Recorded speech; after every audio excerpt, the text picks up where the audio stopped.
Hello everyone, this is Noor from the one man show. और आज हम करने वाले हैं स्टैंडर्ड 7 साइंस का chapter number 12, the muscular system and the digestive system of the human being का पार्ट 3।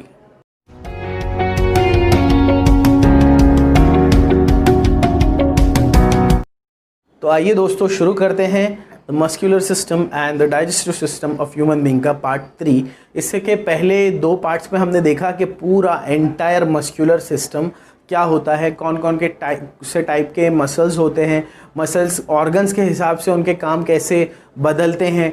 कुछ मसल्स वॉलंटरी होते हैं जो हमारे काबू में होते हैं, कुछ मसल्स इनवॉलंटरी होते हैं जो हमारे काबू में नहीं होते हैं। 3 अलग अलग टाइप्स के मसल्स होते हैं। स्केलेटन मसल्स जो वॉलंटरी होते हैं, उसके बाद में कार्डियक मसल्स जो हमारे हार्ट के मसल्स होते हैं जो बिल्कुल भी वॉलंटरी नहीं होते, इनवॉलंटरी होते हैं।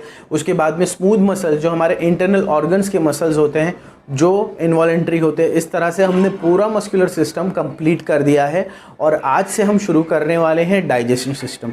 डाइजेशन सिस्टम बहुत ज़्यादा बड़ा नहीं, 1 या 2 वीडियोस में ये पूरा कंप्लीट हो जाएगा। डाइजेशन सिस्टम का मतलब क्या है, डाइजेस्टिव सिस्टम क्या है, जो हर कोई चीज़, जो चीज़ हम इनटेक करते हैं, जो हम खाते हैं, वो क्यों खाते हैं। हमारी बॉडी को, हमारे बॉडी के सेल्स को ज़रूरत होती है एनर्जी की।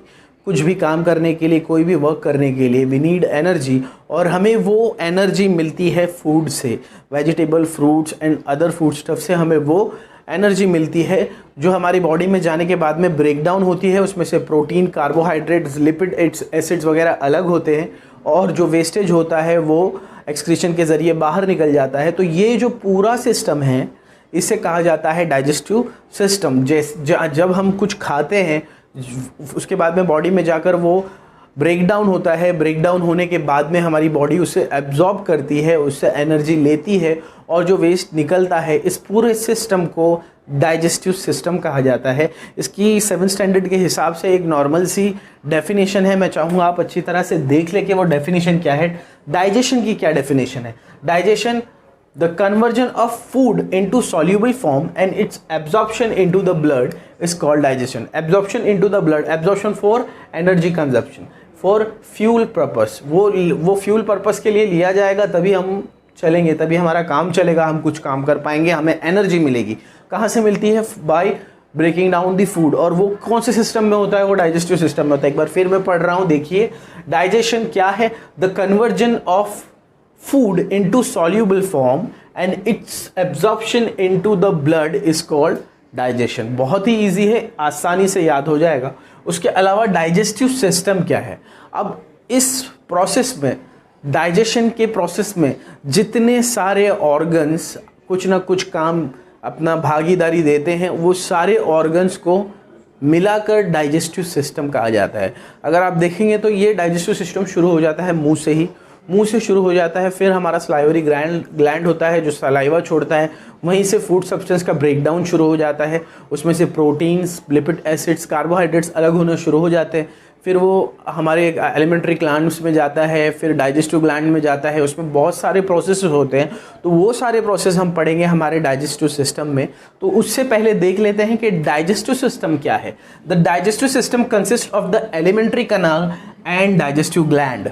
2 चीज़ है, एक एलिमेंट्री कनाल है और एक डाइजेस्टिव ग्लैंड है। ये दोनों को मिलकर डाइजेस्टिव सिस्टम बनता है। The total length of alimentary canal is 9 metre.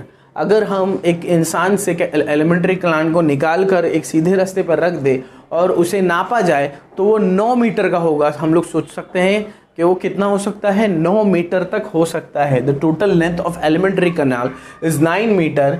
Its main parts are mouth, pharynx is nothing but throat, हमारा ये throat, oesophagus, stomach, small intestine, rectum and anus. ये सारे पार्ट्स, उसके और भी है उसमें पार्ट्स। तो ये सारे पार्ट्स जो है मेन पार्ट्स है हमारे डाइजेस्टिव सिस्टम के। स्मॉल स्टमक के बाद में मैंने लार्ज इंटेस्टाइन नहीं लिखा है, तो वो भी एक इसके अंदर है। और digestion is a long process perform by many organ step by step systematically.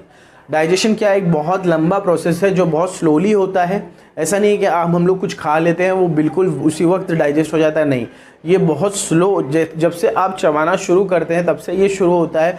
तो जब तक आपका स्टूल पास नहीं हो जाता, डाइजेशन कंप्लीट होकर आपका वेस्टेज बाहर नहीं हो जाता, तब तक का ये प्रोसेस चलता रहता है। तो it's a very long, slow and a systematic process which goes down step by step. और वो स्टेप्स कहाँ से शुरू होते हैं? They starts from mouth, then salivary gland, then throat, then esophagus, then liver, then pancreas, फिर stomach, small intestine, large intestine, इनमें भी अलग अलग पार्ट्स है अलग अलग, तो वो हम पढ़ेंगे हमारे आने वाले वीडियोस में।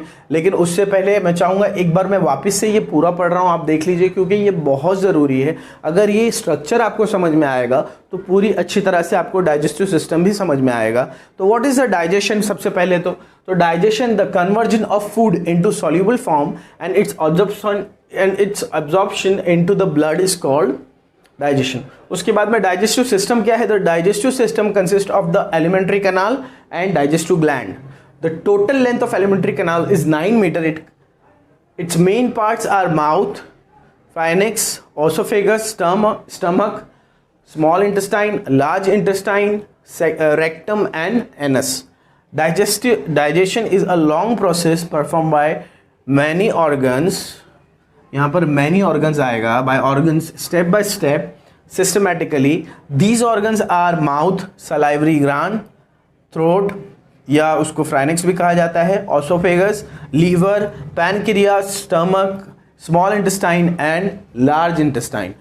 तो दोस्तों मैं चाहूँगा इसका एक अच्छा सा स्क्रीनशॉट आप ले लें, ताकि उस स्क्रीनशॉट से आपको पढ़ने में और फिर उसे लिखने में आसानी हो। लिखी हुई चीज़ें अक्सर याद हो जाया करती है, तो प्लीज़ उसे नोट डाउन भी कीजिए और अपनी फेयरबुक कंप्लीट करते जाइए। अगर आपको इसमें कुछ डाउट हो या कोई सजेशन हो तो आप मुझे कमेंट बॉक्स में बता सकते हैं। और अगर आपको मेरी वीडियोस पसंद आती है तो please do like, share, subscribe and press the bell icon. This is Noor from the one man show, signing of.